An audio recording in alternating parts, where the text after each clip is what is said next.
এই বাচ্চাটা আমাদের কাছে আসে কিছুক্ষণ আগে, আনুমানিক 1:30টার সময়। আমাদের দুপুরে আমাদের হচ্ছে ইমার্জেন্সিতে বাচ্চাটা আসে।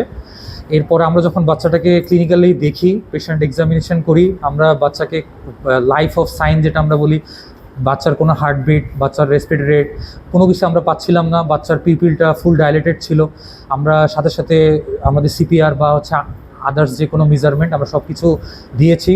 এরপরও বাচ্চাটা রিভার্স করা সম্ভব হয়নি। আমরা বাচ্চাটাকে তখন হচ্ছে একটা ইসিজি করে আমরা ক্লিনিক্যালি বাচ্চাকে ডেথ ডিক্লেয়ার করি আর কি। আর ঘটনাটা অ্যাকর্ডিং টু পেশেন্ট পার্টি যেটা আমাদেরকে জানিয়েছে, আনুমানিক 40 মিনিট বা ঘন্টাখানেকের আগে ঘটনাটা ঘটেছে।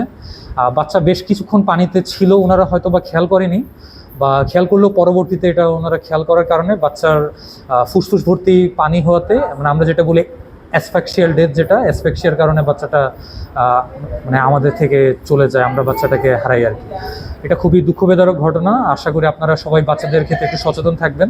যারা পুকুর পাড় বা চরবর এলাকায় থাকেন, বাচ্চাদের প্রতি একটু খেয়াল রাখবেন। ধন্যবাদ। আমি doctor Mohammad Omar Faruk, medical officer, Zajira upazila স্বাস্থ্য কমপ্লেক্স, শরীয়তপুর।